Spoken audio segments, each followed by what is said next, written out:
नागौर के डीडवाना में लंबे समय से जियो पार्क बनाने की मांग की जा रही है। इसके साथ ही इसे स्कूल और कॉलेज के पाठ्यक्रम में भी शामिल करने की मांग की गई है। प्रस्तुत है नागौर से एक रिपोर्ट। डीडवाना के वैज्ञानिक व भूगर्भ शास्त्री डॉक्टर अरुण व्यास ने बताया कि डीडवाना क्षेत्र में होमो इरेक्टस के प्रमाण स्वरूप अनेक मानव निर्मित आकृतियां पाई गई हैं, जिनमें मुख्यतः पत्थर से बने हथियार हैं। डॉक्टर अरुण व्यास और इतिहासकार नटवर लाल वक्ता ने सरकार और जियोलॉजिकल सर्वे ऑफ इंडिया से जियो पार्क बनाने की मांग करते हुए कहा कि जियो पार्क के रूप में किसी क्षेत्र के विकसित होने से उस क्षेत्र के इतिहास, संस्कृति, पुरातत्व और भूविज्ञान को अंतर्राष्ट्रीय स्तर पर पहचान मिलती है। इसलिए डीडवाना के इस क्षेत्र को जियो पार्क बनाकर इस ऐतिहासिक स्थल को संरक्षित करना चाहिए। देखिए, डीडवाना में 16R का जो ये रेतीला टिबा है, जिसको हम फॉसिलाइज्ड सैंड ड्यून कहते हैं, ये मानव इतिहास की गाथा का एक बहुत बड़ा प्रमाण है। मानव विकास की गाथा जो होमो इरेक्टस जो प्रजाति थी होमो सेपियंस से पहले की, उससे जुड़े हुए कई तथ्यात्मक जानकारी ये साइट उपलब्ध कराती है। आज से 8 से 8.5 लाख साल पहले इस क्षेत्र में होमो इरेक्टस, जिसे हम जावा मैन भी कहते हैं या जिसे हम अपराइट मैन भी कहते हैं, यानी मानव जाति का वो पहला स्पीसीज जो 2 पांव पे खड़ा होकर जिसने चलना सीखा, वो होमो इरेक्टस यहाँ 8 लाख साल पहले आबादित थे, जिनको हम यहाँ 1980 के दशक में आर्कियोलॉजिकल सर्वे ऑफ इंडिया ने जो उत्खनन का काम किया था, उसमें ट्रेंचेज में उनके आर्टिफैक्ट्स मिले थे।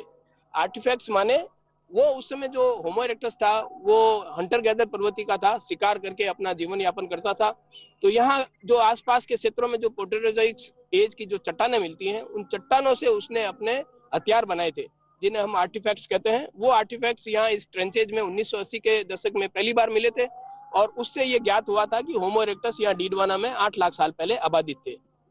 क्षेत्र में जियो पार्क बनाया जाए, शोधशाला बनाया जाए, इनकी उपलब्धि को पुस्तकों में अंकित किया जाए ताकि यहाँ के लोगों को प्रेरणा मिले और कार्य करने की। ये कार्य बाहर के लोगों ने किया है, यहाँ के लोगों ने नहीं। तब मैं कहता हूं कि हमें भी इस मामले में ये हमारे प्रेरणा बिंदु है, ये हमारे दिग्दर्शन है। इसलिए हमें सरकार से ये अनुरोध करना चाहिए कि यहाँ पर जियो पार्क बने, शोधशाला बने। डीडवाना क्षेत्र में पैलियोलिथिक काल से संबंधित एसोलियन कल्चरल ट्रेडिशंस संकेत मिले हैं, जो प्रमाणित करते हैं कि इस क्षेत्र में लंबे समय से पूर्व होमो इरेक्टस आबाद थे। लेखक विनोद कुमार गौड़ के मुताबिक डीडवाना की बांगर नहर के किनारे स्थित रेत के टिले में जिस स्थान पर वैज्ञानिकों ने खुदाई की थी, उसे सर्वे ऑफ इंडिया की टॉपो शीट्स के अनुसार 16R का नाम दिया गया है।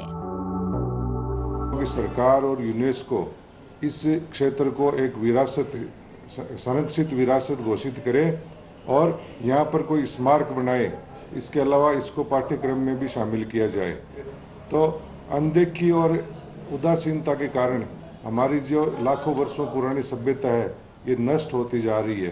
तो सरकार को इस ओर विशेष ध्यान देना चाहिए। इसकी मांग आप आमजन के और इसके माध्यम से सुनी जा रही है।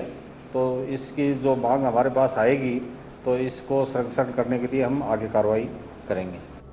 डीडवाना में जियो पार्क बनता है तो न सिर्फ इस ऐतिहासिक स्थल का संरक्षण हो सकेगा, बल्कि डीडवाना को विश्व स्तर पर पहचान मिलने के साथ यहाँ अंतर्राष्ट्रीय पर्यटन की संभावनाएं भी बढ़ जाएंगी। ब्यूरो रिपोर्ट, दूरदर्शन समाचार, जयपुर।